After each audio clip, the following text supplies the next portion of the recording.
Olá, meus amigos do canal G. Vital, mais um vídeo aí para o nosso crescimento.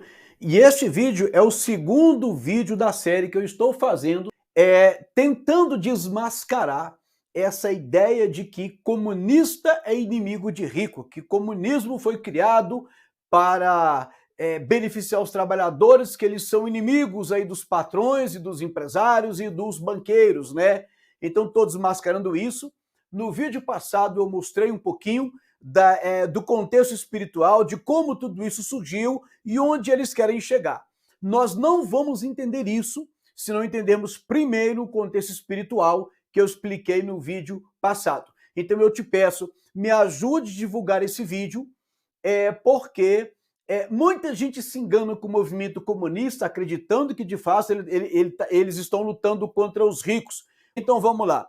Aqui está o Pix do nosso canal. Quero te pedir a sua ajuda para que a gente continue esse trabalho de pesquisa. Isso motiva a gente, isso ajuda para que a gente invista cada dia mais no canal e principalmente em materiais de estudo, né? Que para mim é o que mais interessa. Então, gente, tá aí o nosso Pix, dá essa força pra gente. Quero também deixar aqui esse telefone, todo vídeo eu deixo. Anote esse telefone, faça contato com a gente, discorde, questione, sugira, enfim, se comunique aqui com a gente. Esse número aqui é para nós mesmos. E aqui, gente, eu peço a vocês, acesse nossa playlist e conheça todo o material que nós temos aqui, porque a cada vídeo que você ouvir, que você assistir, você vai entender um pouco mais dos bastidores do mundo. A podridão, a verdade que é podre, está nos bastidores e não diante daquilo que eles apresentam para nós, beleza? Então, para você ter uma ideia, eu estou afirmando que banqueiros financiaram o comunismo. Eu, continuando o vídeo passado, né, eu parei lá no movimento progressista.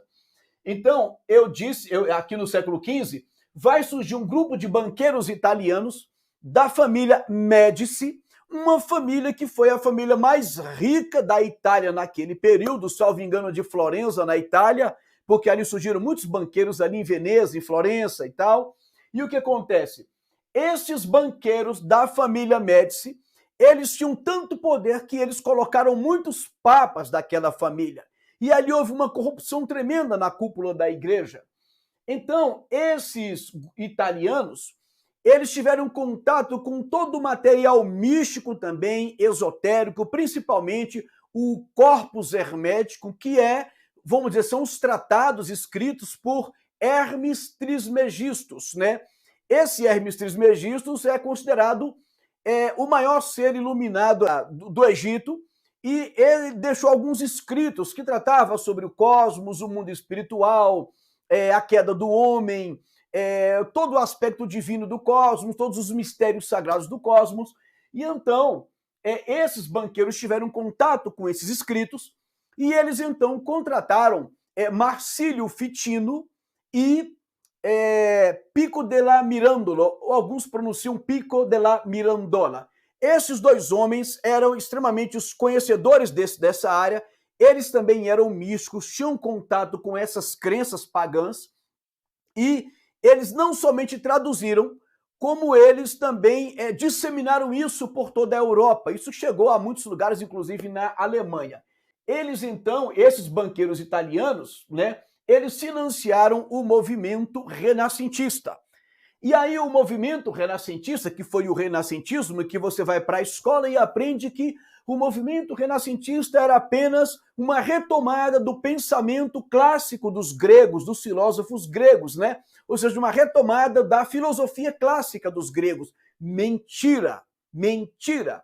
O renascentismo, na verdade, ele foi uma introdução. Eles colocaram ali toda aquela cultura mística dentro da Europa, que era tradicionalmente cristã, né? Ou seja, dentro do Ocidente, de uma forma maior, né? Que era cristão, eles levaram então, eles introduziram esse conteúdo místico. Os reis, os banqueiros italianos, veja, banqueiros italianos, que financiaram tudo isso, apoiado na época pela cúpula da Igreja Católica.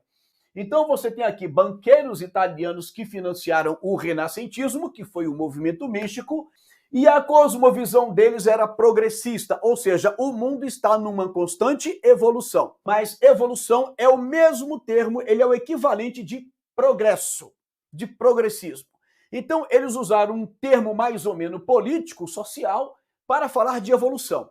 Então, o mundo está num processo evolutivo e eles são os iluminados que estão conduzindo esse processo aqui na Terra. E tudo que está acontecendo no mundo é cumprindo um propósito divino. Estamos sendo cerceados, estamos sendo controlados, estamos sendo, enfim, vivendo uma verdadeira ditadura no mundo. Tudo é fruto de um projeto espiritual, eles estão cumprindo ali um propósito espiritual que é guiado, orientado por forças espirituais que estão em outras esferas. Isso é fato, eu não estou inventando nada.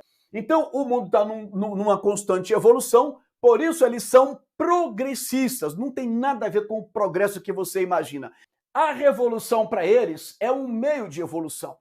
Eles acreditam que, veja bem, a sociedade ocidental, ela seguia seu curso normal dentro de uma visão cristã. Eles acreditam que é necessário uma força oposta para destruir aquilo que existe, e nessa oposição de forças, nós vamos ter o novo, vai surgir o novo. É uma espécie de, eles chamam de dialética. É como se fosse o seguinte, você tem uma tese, eles lançam uma antítese, ou seja, uma antitese, então essa antitese vai combater a tese e desse confronto vai surgir o novo, vai surgir uma síntese. Então, tese, antítese, desse embate surge uma síntese. O que eles acreditam? A revolução é o meio pelo qual a estrutura atual da sociedade, a cultura atual, ela vai sofrer um choque, ela vai ser confrontada e desse confronto surgirá uma nova sociedade, né? Uma nova ordem.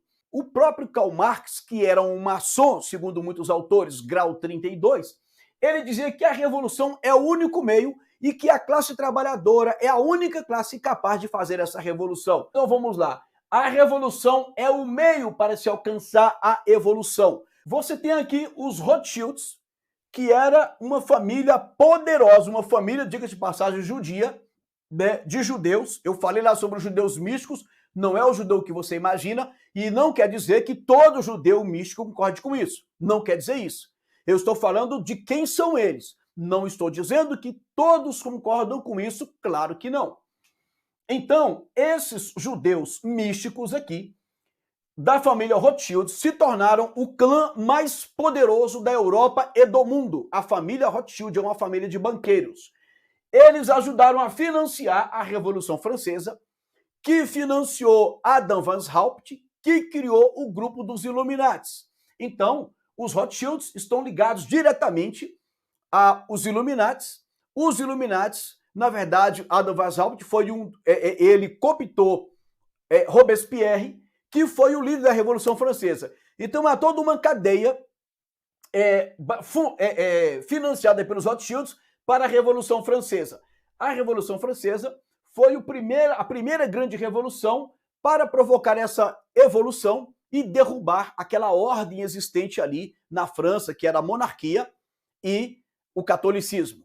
Porque eles acreditam que eles querem criar uma grande república universal. Então, os maçons, eles derrubavam as monarquias e ali eles estabeleciam repúblicas, né? Nós vamos ter na Alemanha, a família Warburg.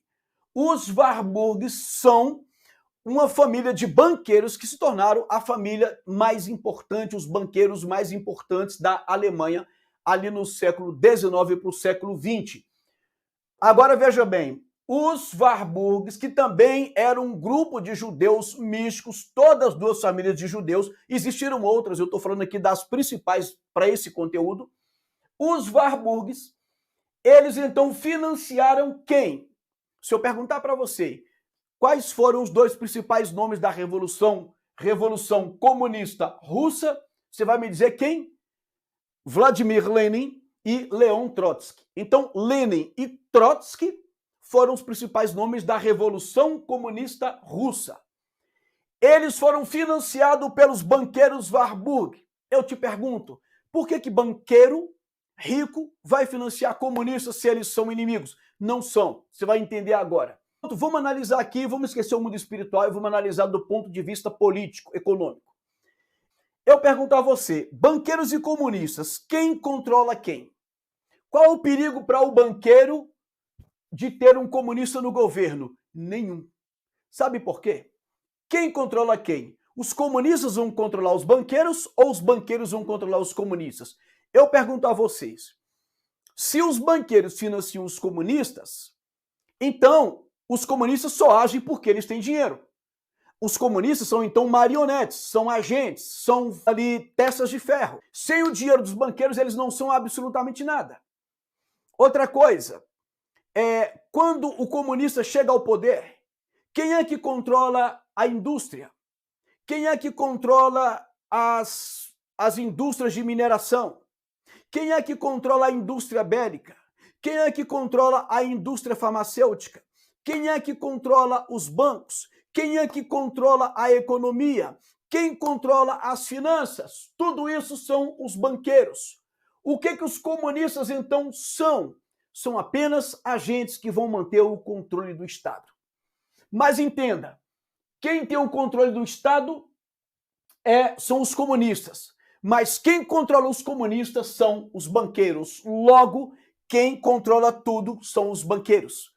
Por mais que você não creia nesse mundo espiritual que eu estou falando, mas é real, mas ainda que você olhasse só do ponto de vista político, econômico, histórico, quem controla tudo são os banqueiros. Só que, na verdade, os banqueiros, eles sabiam que eles precisam do controle, porque nós estamos caminhando para um projeto onde a sociedade será totalmente controlada.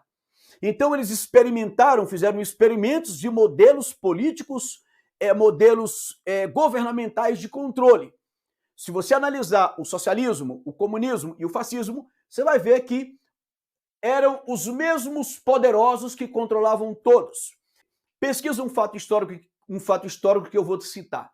Houve um momento que Trotsky, olha só, comunista, né, contra os imperialistas americanos, criticou tanto os americanos e aquele discurso todo que você conhece, mas quando ele foi perseguido na Rússia, antes da Revolução, ele foi para onde? Nova York. Foi recebido com muitas honras pelos banqueiros Warburgs, pelos emissários dele. Quem estava lá? Jacob Schiff, que trabalhava para os Warburg, era também um banqueiro, mas trabalhava para os Warburgs, e recebeu lá Leon Trotsky, para você ver a falsidade que existe no discurso deles. Depois, Trotsky foi mandado para a Rússia para fazer a revolução junto com Lenin. Lenin estava onde? Na Suíça. Olha que maravilha. Comunista na Suíça. O que acontece? O navio que estava Trotsky tinha 300 homens que eram considerados pessoas periculosas, porque foram contratados, tinha até marginais no meio, contratados para isso. Esse navio foi interceptado pela Inglaterra, lá perto da Escócia. Então, olha só, os Warburgs fizeram contato com o presidente dos Estados Unidos, com os imperialistas, os opressores, os capitalistas, e aí o presidente Woodrow Wilson, obviamente fez um contato ali, né, com o primeiro-ministro da Inglaterra, Lloyd George, e Lloyd George mandou soltar, liberar o navio com Trotsky. Ou seja, Inglaterra, capitalista, não é isso? Estados Unidos, capitalista, imperialista, não é isso? Mas, no entanto, eles mandaram liberar quem? Trotsky, comunista, para ir para onde? Para a Rússia fazer a Revolução Comunista. Para você ver que tudo é uma farsa, tudo tinha um propósito, um objetivo. Depois, o trem que Lenin que estava indo também para a Rússia para fazer a Revolução junto com Trotsky, Lenin estava no trem, ele foi também barrado pela polícia alemã. E os Warburgs, que eram banqueiros alemães, eles tinham um parente que era chefe de polícia. Este parente mandou liberar Trotsky com o seu grupo para ir para a Rússia. Então eu estou te mostrando que tem toda uma armação por trás disso. Mas, gente, é isso aí. Resumindo, é isso aí. Quem controla tudo, na verdade, são os grandes banqueiros do mundo. Eu depois quero mostrar para vocês que eles criaram as grandes instituições, as grandes fundações, os grandes bancos, o FMI, o Banco Mundial, está tudo na mão deles. Tudo se tornou internacional ou mundial porque eles estão no controle de absolutamente tudo. É isso, gente. Espero que tenha sido útil. Que Deus abençoe a todos.